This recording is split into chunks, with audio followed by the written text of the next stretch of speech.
What up, mathletes? Welcome to 2.2 solving one-step equations. And by the way, without further ado, good Thursday morning! Woo! We're going to get through this warm-up. In fact, why don't you take a minute? My substitute, please go ahead and pause this, or if you're watching this online, go ahead and pause it.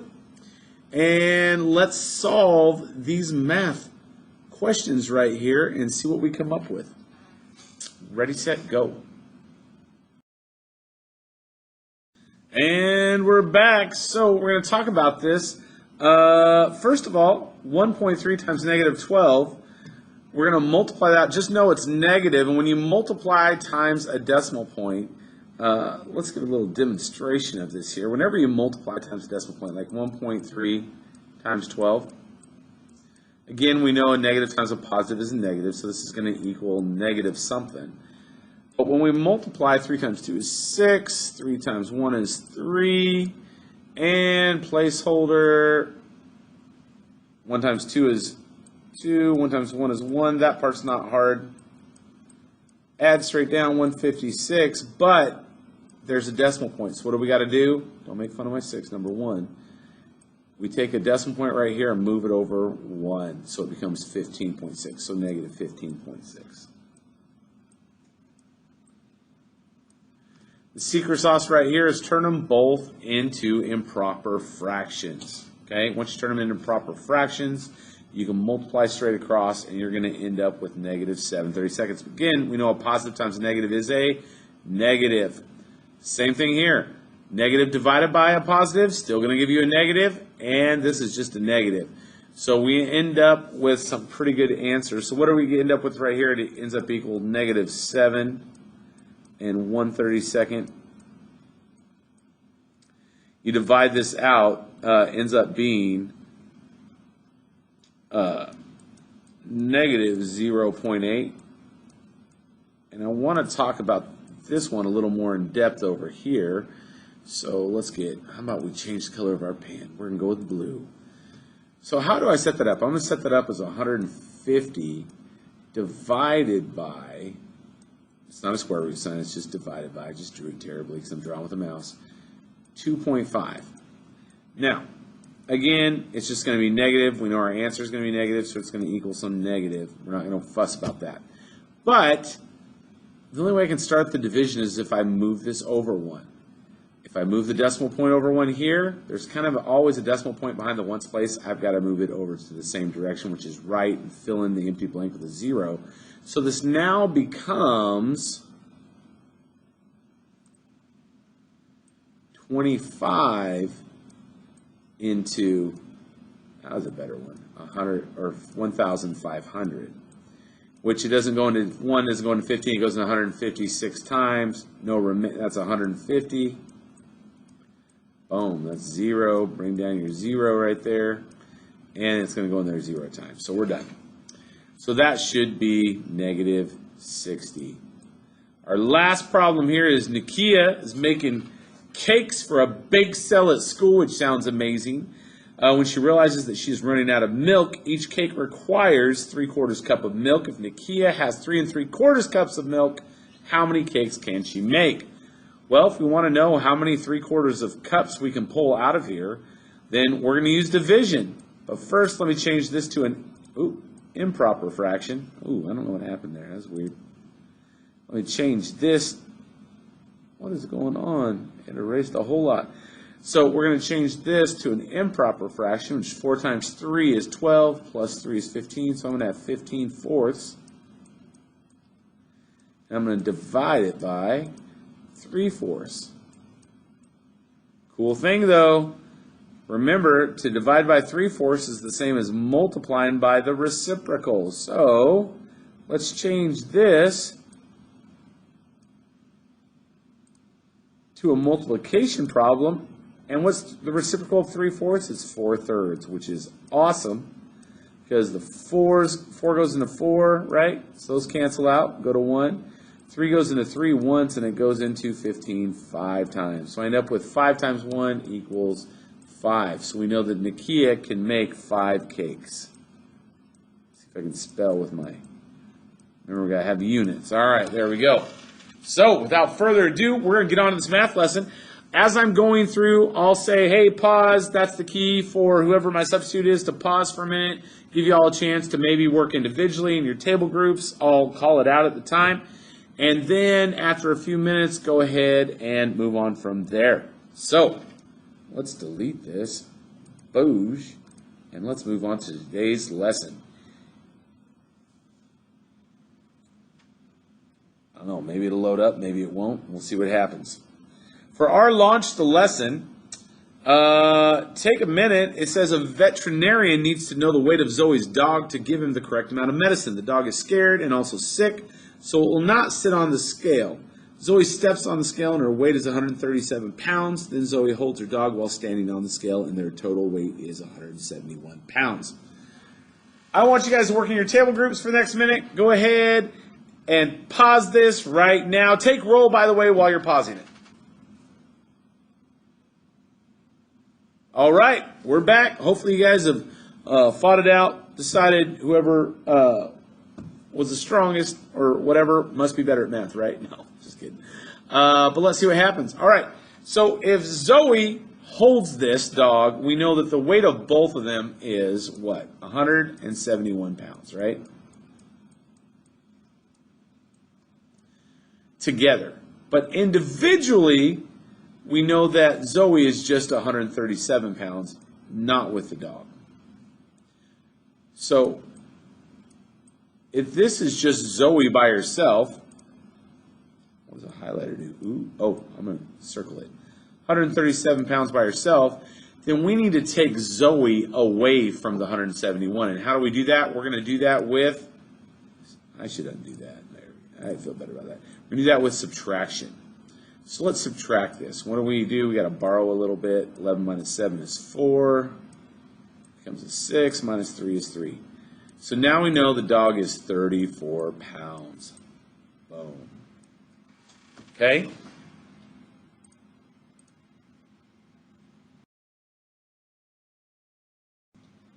Sorry, I didn't mean to hit that. Another way I could have worded this, guys, is I could have said, hey,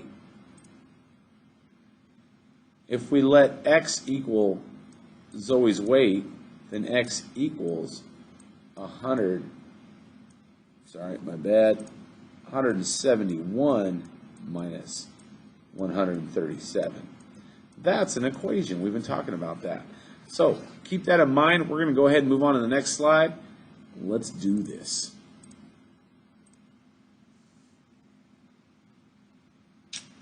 Solving one-step equations involving addition or subtraction. So we're going to talk about addition or subtraction right now.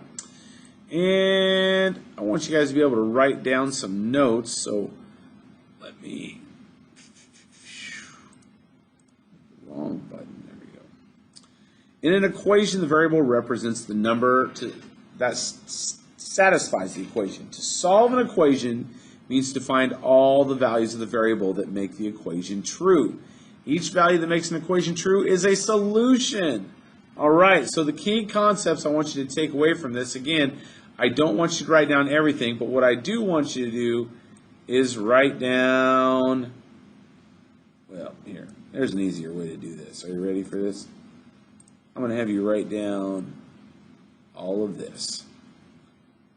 And it needs to be titled Addition Property of Equality. So for the addition property of equality says, for any real numbers, A, B, and C, if A equals B, then A plus C equals B plus C. We've talked about this before, but I want to remind you of it. Go ahead and take a minute, write this down, pause it.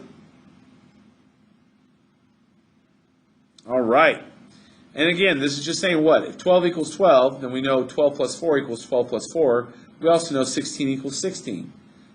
It's just saying, as long as I add the same thing to one side as I do the other, then the fractions stay equivalent. That's all, or the sides stay equivalent. And by the way, whenever you hear me talk about sides from now on, what I'm talking about is the left and right side of an equation. So this would be the left side of an equation, this would be the right side of an equation. Does that make sense? And whatever I do to one side, you guys have heard this a million times. What you do to one side, you do to the other. If I add 4 to the left, I add 4 to the right. 16 equals 16, stays the same. If I have negative 5 on the left, negative 5 on the right, if I add 7 to the left, add 7 to the right, and 2 equals 2. It's equality. The same way, we're going to have the same deal and look at the subtraction property of equality. So go ahead and write down subtraction property of equality, and again, write down what that means.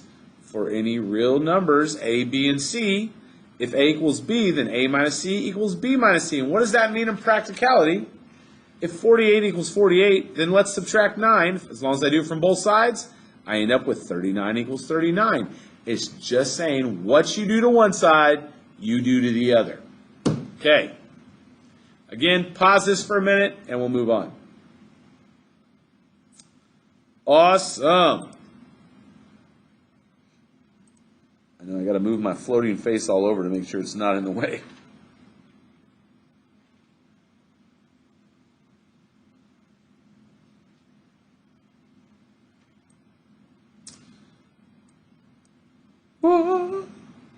Okay, so use the addition property of equality to solve g minus 25 equals 113. Let's see what we do here.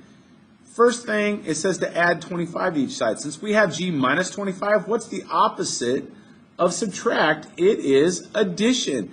And as long as whatever we add to one side, we add to the other. And we're going to choose to add 25, so that, because negative 25 plus 25 is 0, which means we're just left with g on the left. And when I add 25 to the right, I end up with g equals 138. That's the horizontal method. I typically use the vertical method. By typically, I mean all the time. We're going to have g minus 25 equals 113. I'm going to add 25 to both sides, and we get that g equals 138. So let's give this a shot on our own with this next slide. All right, it says describe how would you use the addition property of equality to solve negative 4 plus t equals 7. Well, here's exactly what I would do. Delete that. I want to get t by itself. That's my entire goal, is to get the variable by itself. What is the variable? What's on this same side of the equation on the left side with the variable positive t? Well, there's a negative 4, right? So we see this negative 4 right here. How do I undo negative 4? What's the opposite of minus? It's plus. And what am I going to add? 4. So I'm going to add 4. And what I do to one side, I got to do to the other. So I end up, those cancel out, and I get t equals 11. Don't forget, you should be writing everything I'm writing down. Make sure you write down this equation, how to solve it. And then let's talk about what we actually did. It says we need to add what? We need to add 4 to each side of the equation. That's it. All right? Okay, let's move this bad boy along. Now we're talking about solving using subtraction. So, again, I'm going to focus over here on the vertical method. In fact, I'd love you to go ahead and write down this vertical method right here. Take a minute and do that. And what are we doing? 27 plus k equals 30. So I need to get k by itself. And how am I going to get k by itself? I'm going to use the subtraction property of equality. I want to subtract that 27 away. What's the rule? What I do to one side, I must do to the other. Okay? So I'm going to subtract 27 from both sides. I always draw my line across. Those cancel out. I'm left with k equals 30 minus 27 is 3. All right? So let's go ahead and go to the next slide. And you're going to get a chance to do this on your own. All right. I would love for each and every one of you, take a minute, pause this video, and solve using the subtraction property of equality to find out the value of c. Ready, set, go. And we're back. Hopefully that was paused for a little bit. Got some good answers. Maybe had some conversations at your tables. What am I going to subtract? Somebody yelled out, what do I subtract? Hopefully I heard 22. We're going to subtract 22. And somebody answered me, what do I do to one side? You do to the other, minus 22. Boom. When we do that, we get c equals, because that crosses out. What's 54 minus 22? Well, 4 minus 2 is 2, and 5 minus 2 is 3. That's 32. So we get C equals 32. Awesome. Hopefully you got that. We're just about done for today. What does this cut button do? Can I clip like part? Ooh, I can clip parts. I don't know how though. So I'm just going to delete it. Here is a really great problem. Let's go ahead and read it together. It says the Empire State, can you see that whole thing? Yeah, we see that whole thing. That's good. The Empire State Building and the Chrysler Building are two of the tallest buildings in New York City. I got to go up them. It was awesome. The Empire State Building is 204 feet taller than the Chrysler Building. The Empire State Building is 1,250 feet tall. Write and solve an equation to find the height. Work on this in the table groups. Go ahead and pause this. Ready, set, go.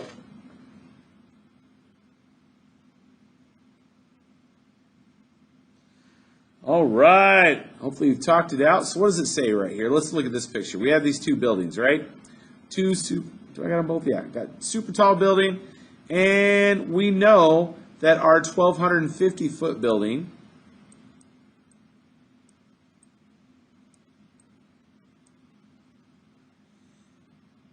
is equal to the height, the Chrysler Building, right? But we don't know how high the Chrysler Building is. I know it's equal to it, though, plus, what do I got to add? I got to add, I believe it said 204 feet. Now, some of you may be wondering, why did you use X, Mr. Tim? I don't know. I just picked a variable. What's a better variable I could have used? Well, they picked one, C. C represented the Chrysler Building because it starts with a C. Why not? So let's say if I replace that, 1250 is equal to the height of the Chrysler Building plus 204. Now, this may look a little different than your choices, but can anybody pick a choice that matches this? Which one most closely resembles this? Hopefully you all are saying A, because A tells us that if I take the height of the Chrysler Building and add 204 feet, it equals 1250. Does it matter that these are on opposite sides of the equal sign? No, we can flip them at will. C plus 204 still equals 1250. All right? Well, that's all we're going to do for today. By the way, the correct answer was A. Color it in. Awesome. Make sure if you have any time left in the period, get on to Reveal or into your Canvas. Start working on the lesson. There will be some questions that we haven't gone over how to solve them. That's okay. You can either skip those if they come up and move on to the next one or attempt them and see what happens. But tomorrow we're going to finish this lesson, and it's going to be amazing. Are you guys ready? Peace out.